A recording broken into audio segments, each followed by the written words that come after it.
And welcome back to my testimony. We are at the parking by Radisson. Amazing place. You can check it out. It's in Westlands.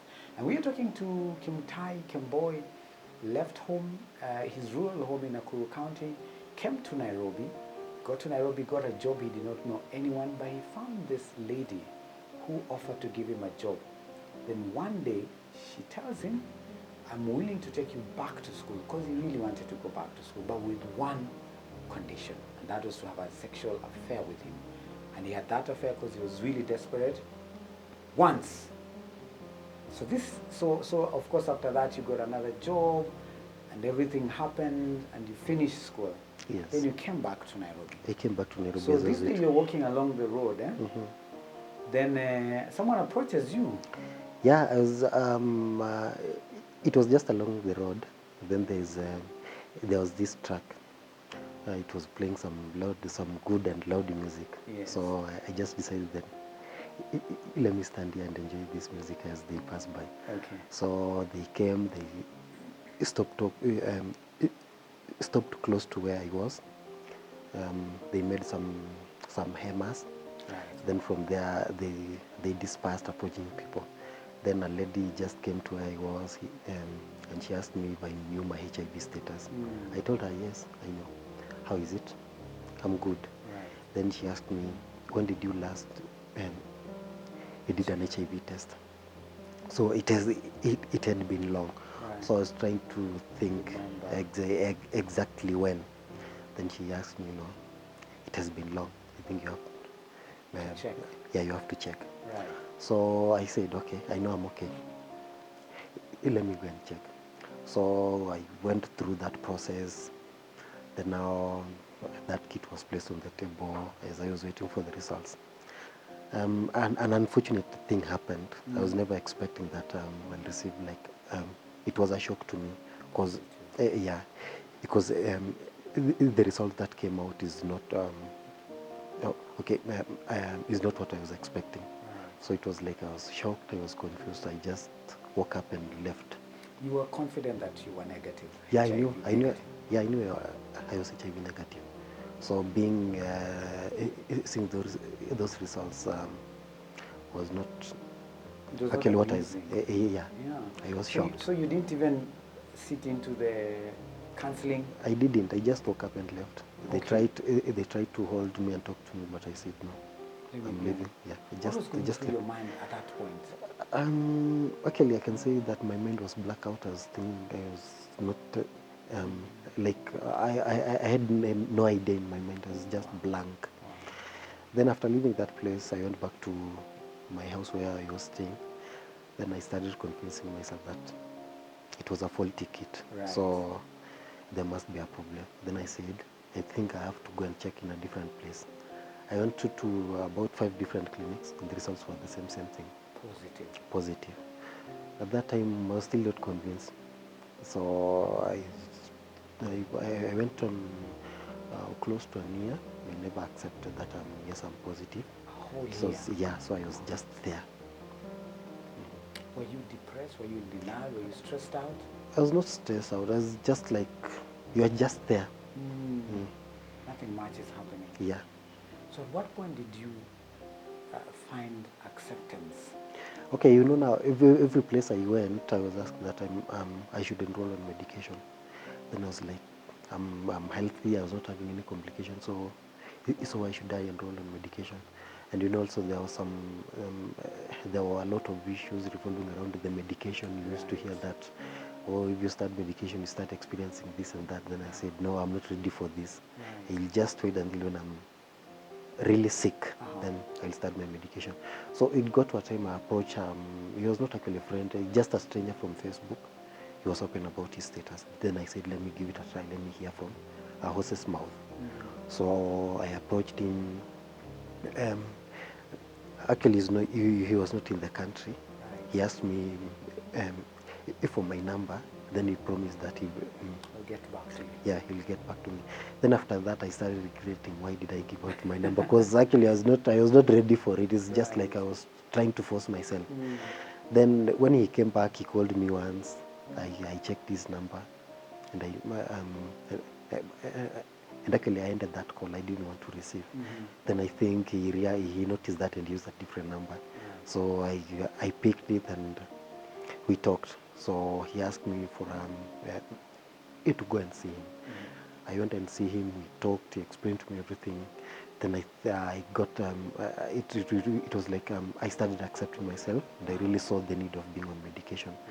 Then from that I started medication, and now after starting medication, it was not that easy, but I managed to go through it. Yeah, because initially when you start medication, especially it's like a strange thing, and trying to adopt on how you will have to adhere about it. Some crazy feelings that at times you have. So it was not that easy, but I had to go through. yeah. Even despite that, it didn't last for long. Some 2-3 days I was used to it. Right. Then after about a month or so, then I went to campus. And that is now where like it was like a nightmare. Imagine sharing a hostel, a room, 4 of you or 5. No one knows about your status, and you're on medication.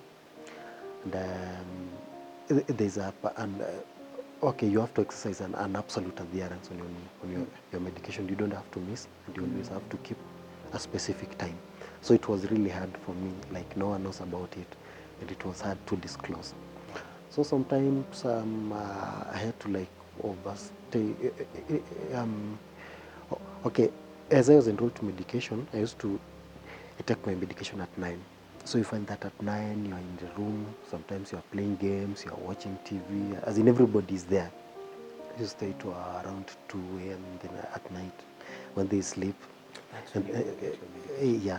So at times like you are feeling tired, you are asleep, but you can't go and sleep because And you didn't want them to know. yeah. So it got to a time there was a neighbor. I think he was having diabetes. So he had started like losing weight, and he used to look like he was weak. So they started saying, oh, it's like he has messed somewhere. That messed somewhere. Right. The So stigma now. so I started. It was not pleasant to me because I knew after him, then I'll be next in that line. So I said, then now, what will I do so that I avoid going through the same? Then I decided that, okay, let me open up. So I asked them, like, you have been describing how he is, and you are saying that it's like he has messed somewhere. So do I look like I've messed somewhere? They said, no, you look healthy, you look good. Then I told them, no, I think you're lying to yourselves. Like, but yes, I look good, I look healthy, but it's true, I've messed somewhere. Right. Yeah, so they never believed it. It's like I was just trying, it's just like a by the way. Then I said, okay, do you want to approve? They said yes. I went to my bag. I brought the medication. I placed them on the table. They were like, oh no, this is a normal medication. I don't know. It's for a pressure-related condition. I asked them. Then they Googled, and they were like, They are they, these, right? yeah, they just shut. No one ever discussed anything related to HIV in my presence. And no one ever like discriminated me. I don't know whether they feared me or they respected me.